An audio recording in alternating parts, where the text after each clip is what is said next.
초등학생 드립 치다 판결문도 안 보고 뉴스 나와 망신당한 민주당 부대변인.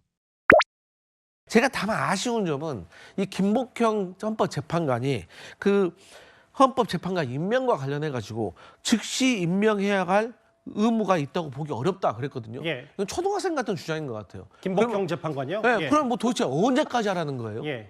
아니, 그리고 우리가 이런 것들을 방지하기 위해서 앞으로 법에다가 예. 언제까지 임명하시오 이런 거 다 정해야 됩니까? 이런 걸 정해놓지 않은 거는 예. 상식이기 때문에 그런 거예요. 물리적인 시간만 지체되는 거지 그 안에 하라는 상식인 거예요. 근데 저는 이런 것에 대해서 조금 무시를 한 것 같아가지고 예. 상당히 아쉽다 이런 생각합니다. 그 부분은 제가 짧게 말씀드릴게요. 예.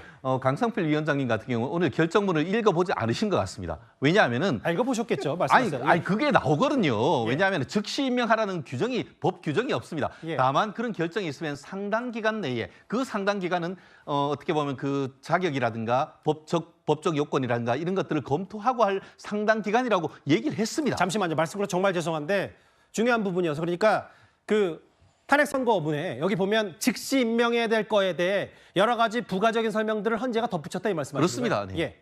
그렇기 때문에 지금은 초등학생도 이해하지 못한다고 했는데 예. 판결문을 읽어보십시오. 충분히 납득할 수 있는, 초등학생도 납득할 수 있는 글이 다 돼 있습니다. 말씀드린 것처럼 법에 즉시 임명하라는 규정이 없습니다. 예. 그렇기 때문에 헌법재판관인 그 김복형 재판관이 그와 같은 해석을 하는 것이고, 그럼 언제까지 해야 되느냐? 상당 기간이 된다. 그리고 그 상당 기간이라는 것은 결국 임명권자로서의 재량 범위 내이다. 그렇기 때문에 현재 상황 속에서 단정적으로 안 된다라고 한 적이 없기 때문에 예. 그러면은 고려를 해서 충분한 의견을 들어서 하면 되기 때문에 현재 상황에서 이 상황이 위헌도 위법도 알겠습니다. 아니라라고 판단하는 것 같습니다. 근데 예, 예. 제가 말씀드리는 게 예. 저도 여기 지금 띄워져 있어요 결정문. 예, 예. 근데 그 상당 기간이라는 것도 예. 사실 그럼 누가 상당 기간을 어떻게 측정하는 겁니까?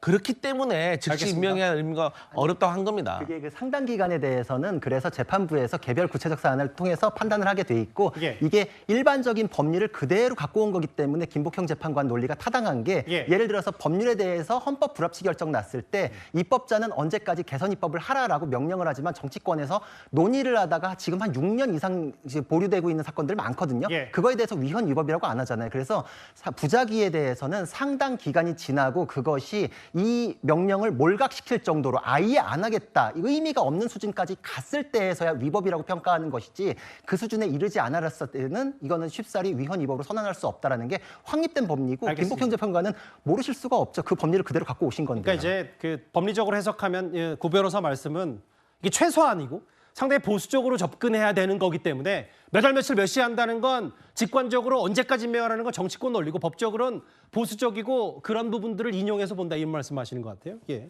알겠습니다.